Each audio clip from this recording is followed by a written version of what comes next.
Hello there, once again, lovely people. Thank you for joining me on my channel. Today, of course, I want to talk about what's been going on in the world, especially in America, as many confuse fascist governments of other countries with socialism. They call it the left, and the extreme of that extreme is labelled the alt-left. That's where the left-wing parties here get a bad name. We need to get it that there is really no alt-left and no alt-right.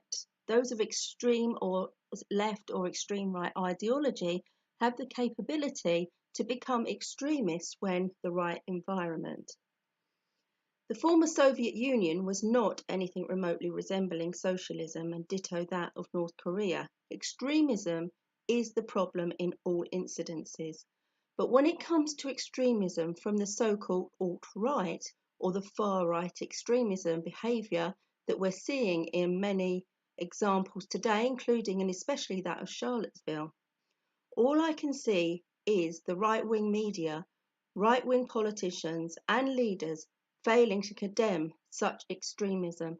And so it appears to me that the far right is creating as much violence and aggression in the streets as possible without real repercussions or condemnation from any right-wing governmental body, whether that be British or American. Now, had that been a Muslim who had run somebody over and there was no condemnation of that by any of these leaders, there would be total public outcry, as there should be. Meanwhile, here in the UK, as we know, the left-wing current opposition party, soon to be government, lost the general election because basically, as I've said before, Theresa May was able to use public money to stay in power. Question during this unfairness: do you see left-wing voters behaving so poorly here? No, because true left-wingers of a government, especially under a man who is clearly all about building bridges and healing rifts, Jeremy Corbyn, is not so extreme far left as rubbish newspapers like The Sun and the Daily Mail and the Blairites within the Labour Party would have us believe. Giving the members of any political party in Parliament is the first step to allowing the people to take back control of their lives, where it has been taken from them. So this is so far away from what is happening in Venezuela. It's crazy to compare the two stories get filtered through extreme right-wing political idealism, which believes that people with money are the only type of people who are valuable and who can be trusted to have any control of a country. Where it is said that the left-wing ideology leads to extreme communist vision.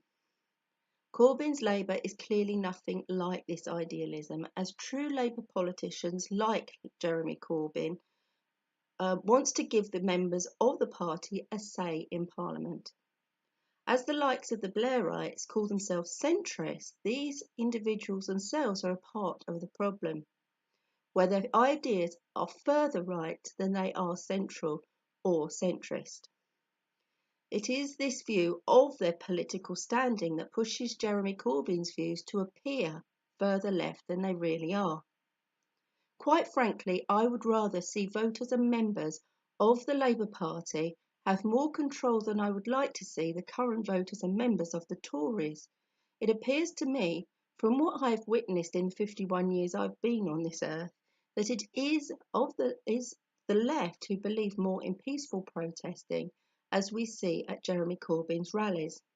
They believe in supporting one another, in more caring policies like a free health service for all, including none, rather than the extreme control using money to value people with, as the right-wing media try to portray the left and Jeremy Corbyn's policies as being someone who is part of the extreme left ideology that wants to take total control in a communist-like fascist fashion. And as I was saying, from what I've witnessed, the members of the Labour Party are by far the more supportive of their party than the members of the Tory party, who seem to buy their power and support with money rather than physical support. If you're going to use political agenda, which causes people to have to use money to survive, you have to make sure that everyone has enough money, or you're failing human rights from the start and causing people who do not have enough extreme suffering and even death, as we are seeing under the wicked government that itself are very wicked fascist extremists. They try to accuse Corbyn of being. When I'm challenging people at any time by anyone who tries to liken the violence and imbalance in Venezuela with Jeremy Corbyn, I want to pull my hair out. You can't get two more extreme examples of left and right wing idealism. The situations themselves are so far apart from each other that it's ludicrous to even contemplate the same outcome when, and I do mean when, Jeremy Corbyn finally becomes our Prime Minister. As for the Tories and their apathy in responding to the violence in the USA, of which we are more closely aligned to on a political and cultural level, maybe they are less determined for things to change, as we saw with Theresa May's apathy during her general election campaign. And so we don't see the passion of the Tories' support. She, I suppose, needed to also appease the extreme right that have voted Tory. I guess that it's also because she has the idea that everything and everyone can be bought. Who knows? All I know is Tory passion is just not visible as the passion for change and passion for Jeremy Corbyn's left-wing government. And that passion doesn't show itself in such extreme ways as the type of violence we see with right-wing passion when they need things changed, which is clearly passionate about all non-violence, and this is the way that we like to see things done. On the other hand, it seems to me that Tory passion is shown as war in other countries, using big weapons to show not only their power but their wealth, many being more Americanized than they are British, as they follow American visions of war and as allies. And I can see Britain going along that route more and more as we ourselves become more Americanized in our culture. We're losing our own culture in this as well. When the Tories win votes, they win a lot from the likes of the British national parties and the National Front and UKIP, all just Nazis under a softer disguise. Whilst Labour win over the Greens as the Labour Party support a large amount of their close to the heart policies, they know that those policies only really have any chance of getting heard in Parliament through a Labour government. On the other hand, those of the British National Party and UKIP also voted Tory, knowing that they would only really get those close to the heart policies heard in Parliament through the Tories. Where do we see right-wing passion in all its glory? It's in the USA, where people on the extreme far right setting fire to businesses and homes and killing in the streets, which then requires an equally strong response by the police forces. These extreme right-wing protesters are the white supremacists. They are the extreme in their violent nature and abusive against equality and human rights.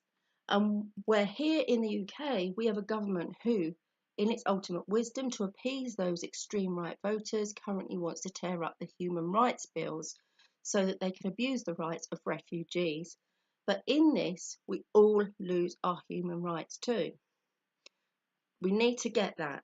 If we do not act soon, this is what we'll also be seeing on our streets of the UK too, as we see no condemnation from the Prime Minister of the behaviour of those extremists in the USA. We must be warned. Also in Australia, we see the leader far right, Pauline Hanson, from the One Nation Party, wear a burqa in a bid by her party to ban the garment. This type of incitement that rises up in people who support this abuse of people's rights to wear what they want can also be used against you. The feelings that this woman is standing up for the rights of the Australian people is the same false feelings people get when playing PlayStation. Remember, every single person in Australia who believes themselves to be rightful Australian people were not actually, their ancestors were not born on that ground in the first place. They were all refugees themselves. But this type of game is very dangerous. It violates people's rights. It gives ordinary people in the street the idea they have the right to abuse others' rights to their belief systems. It's really bizarre how bizarre those systems may seem to them. Haven't we seen enough of this type of control before in history to know that we cannot let this kind of extreme control of human rights and brainwashing of the masses to get out of hand, as things like this can escalate very quickly as they up the ante towards some of the violence that we've seen in some of these examples. If it's not nipped in the bud and immediately pointed out as hate, then we're going to go the opposite way very quickly. It's always been against violence. I've always been against violence and hatred against any type of person in our world who implements it against others. You couldn't get two more worlds apart parties than our current Labour Party and our current Tory Party. One for peace, who wishes to open dialogue to discuss disarmament, who supports green policies and non-violence, and the other who holds the hand of a very extremist American president and who is threatening a nuclear holocaust, whose father was a member of the Ku Klux Klan and who it took 2 days to condemn the white supremacist violence. Let's not forget Theresa May, when asked if she would have the guts to press the red button, if necessary, her answer was easily yes. If it takes for you to have to think about what you will next vote for when these countries are at the brink of that happening, then there is a big problem in your memory or your history lesson recall. Many centrists of the Labour Party, or so-called centrists of the Labour Party, have condemned Jeremy Corbyn for refusing to say that we would willingly press the button. They insisted that the renewing of Trident would be for defence purposes only and would never be used. And Jeremy Corbyn has said, yes, he agrees it should be for defence purposes only, but he believes that there are chances that it can be used. And as we can see right now, there is quite a big chance that they could be used. And it seems we are closer than ever of being in that position as allies against other countries who have nuclear capabilities. And it is America and the UK who are supposedly deemed to be the most sensible and able to have such destructive weapons. I wonder if those who ever said that now are taking those words back, as we now have a president and prime minister who are openly saying that they would have no problem using those weapons that would obliterate the lives of thousands. Something has to change, and it has to change urgently. I've been labelled a hater by those types of people for being against the wicked actions that we've seen against the Palestinians in Israel. But it is the actions I'm against, and I'm not for or against any type of person because of their belief system. I feel that the hate campaign against Muslims has caused the rise of the white supremacism in the US, and I could see this coming. I see it as being as dangerous as any hatred regime that has been against Jews. It is very clear that certain newspapers have taken up the kind of stance that is not of equal wickedness and evil to create incitement of hatred against Muslims. As George Galloway tweeted today, George W. Bush, who hates hate, who says that he hates hate, killed 1 million people in Iraq. Just think about that for a moment. #Charlottesville. He also hastily added, please, however, bad as Trump is, the answer isn't Clinton. In fact, the Clintons are the main reason why we have Trump. Here in the UK, many voted for Brexit for various different reasons. I myself voted to protect the NHS from TTIP and thus opening it up to America for privatisation. and thus opening it up to America. And however, though, the way things have gone, Theresa May is opening up the NHS to America for privatisation anyway. That aside, I'm aware that many voted for Brexit so that we had the power to close our own borders and not let in so many refugees. Therefore, my reason for voting Brexit is null and void.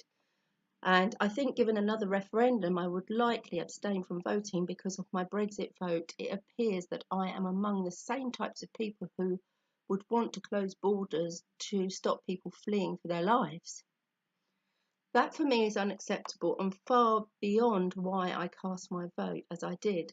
The Brexit vote comes with many mixed reasons, and I do hope that the British people do get the ultimate say in the way that Brexit is done when it comes to it. My feeling is they may well vote down and we will have an immediate general election, at least I hope so, and Jeremy Corbyn will be able to save the day with the type of negotiating skills that we see at his rallies and in Parliament and elsewhere. As Jeremy Corbyn quite rightly says in his rallies yesterday, it isn't about blaming the refugees for being refugees, it's about looking at the cause as to why so many become refugees fleeing from their homes. As I wrote in a post on my Facebook, when you read some of the wording in the newspapers such as The Sun and the Daily Mail and replace the word Muslim in these papers with the word Jews, you need to then look at yourself in the mirror and ask yourself, does this sound, like I am talking like a Nazi? In my last video, as I said, the problem is the problem, and the hatred is the problem, not the acceptance of diversity or different races, sexes, or types of belief systems there are. Islam is not the problem. Judaism is not the problem. Extremism itself is the problem. In whatever place it comes, I've been argued against for saying this, but I'm right. I know I'm right.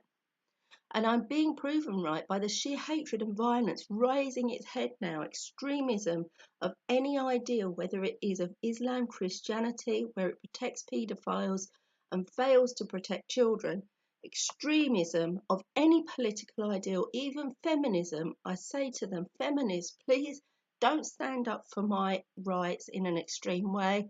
I can do that for myself, thank you very much, and I despise extremism in any forms. Especially in the gender war as well. People talk of rape and immediately think of protecting women from men, but rape occurs against men too, and we have to stop this prejudice and hatred and accept freedom through equality, regardless of our sex or colour or nationality. When we're fighting men against women, women against men, mothers against fathers, fathers against mothers, we really have lost our way. Including this, the extreme left or the extreme right. I nearly said extreme white there, but that would fit too, wouldn't it? All of this is imbalance. And where there is imbalance, there is a fear of being created against one type of person. And where fear rises, so too does hatred. When then follows violence. The moment every human being becomes imbalanced, he moves in the direction of extremism. Meanwhile, as I said, Theresa May has been behaving in a way that she just has got no say in what's going on at all. I've noticed the influx of negative right-wing comments going on everywhere. Sometimes terrible things have to happen to wake people up to themselves and get past this brainwashing, for God's sake, before it's too late. This isn't a war against Islam and Muslims, it's a war against hatred and violence in any form against any other human being, regardless of their belief or non-belief. And we have to first start looking at ourselves, our own hatred, and ask, why am I so against a certain type of human being? Look at the violence in the world, violence perpetrated against those very people in other countries. Look at the violence carried out against them in Saudi Arabia, a country where our own government sells arms to continue that evil, and slaughter and crimes against human rights and against humanity in those countries. Look at the violence and hatred in Israel against the Palestinians who are persecuted Muslims, and start to wonder why these people start to rise up as violent groups to fight against the injustice that is created when we are all so imbalanced and focused upon one point of blame. Hatred itself is the problem. Check the hatred and fear and thoughts of violence in your own mind against these people and question why you feel like this. Think about it when you read about it in your newspaper. You're reading and taking on someone else's prejudice, someone else's hatred, and someone else's fear. It wasn't your fear and hatred until you read that individual's prejudice, words. It was theirs, and this is how hatred and prejudice spreads. To have an open mind opens you up to look, and I really mean look, at the intentions behind the writer's views. The intention is to cause you to think like him. And what if it is this individual's mental wiring? It's someone who holds a grudge against someone else. This is not your position to take on someone else's grudge against another, whatever religion they are. People who practice the same religion as you do can also be wrong and hateful with their anger and fear and still wear the same robes as you do. Just because you practice your prayers and belief in peace and love because of your religion, that doesn't mean this man or woman in front of you is also peaceful in theirs. Taking control of our own reactions is a must in today's violent outbreaks. We are not ontologically separate from the rest of existence. The illusion of free will is ultimately the illusion of egotistic separation. Those who believe in the illusion of free will accept that their choices have casual consequences, but yet believe their choices are not themselves a casual consequence of everything that preceded it. Do you see the issue of logical inconsistency and incoherence? Free will is a tongue-in-cheek way to describe the fundamental human trait of acting from our conscious mind to meet the needs that exist in our unconscious mind. For instance, I was shocked to see a poll on Twitter the other day that was asking, who do you think are the most racist? The choice was whites, Muslims, blacks, Indians and other. The outstanding poll that people had chosen were Muslims. Now, I've taken the time to actually get to know Muslims over time, and I know for a fact that when you really know true Muslims, rather than the extremists that you have read about in your newspaper, you will find that those people are most likely to be the most peaceful, loving people you could ever get to know. They shun violence and violence and abuse, and their only wish is that we all live together happily and without violence. Yet there are a group of extremists that we read in our papers who are carrying out violence now and then in our streets. And the whole Muslim community are tarred with that same brush. Why? Because your paper has told you that all Muslims underlyingly hate you and want to convert you to Islam, or they will kill you. And that's if you are a white person. The cause for your own inner violence that rises up because of what you are reading is about the prejudice in what you are reading. These words are not coming from Muslims, they're coming from someone who wants you to hate Muslims. Do you understand that? Your inner violence that in certain areas is then carried out as violence in our streets also. There are some very racist white people because of the cause. And the cause isn't that some Muslim has hurt or done harm to you, but what is written in the paper, leading to your effect, angry white racist effect, rising up in our streets. Do you understand what I'm saying here? That, we're all susceptible to this. You can't have peace and be violent in your mind against different types of people. The problem is where a few violent people on our streets is interpreted as all. Isn't it time we ditched those new newspapers that cause us to think this way? I like to see it as I'm floating in a sea of cause and effect, and yet I still am. My actions, my reactions return different effects. I am the cause of what happens to me, but I can only predict the outcome based upon previous experiences. Yet I'm aware that kindness begets kindness most of the time, and anger begets anger most of the time. Hatred begets hatred. The effect is my karma, yet even the effect may at times be different to the last, depending on the reaction and action of my behaviour and who it touches. I am only responsible for my own behaviour and who I am giving my action to, not the effect, where the effect is irrational. I deem that madness and fight for my sanity. So we wonder why the world is becoming an insane place and why so many people are becoming mentally ill-adjusted. How do I know what sanity is in such a mad world? Sanity appears to be a place of focused balance where you can take sides such as peace over violence. And because I choose peace, I refuse to get involved. Trying to argue against casual determinism is like trying to argue that you have got a black eye, and you to argue that because not because someone's punched you in the face, the black eye just randomly appeared there for no reason, and you're totally okay with that.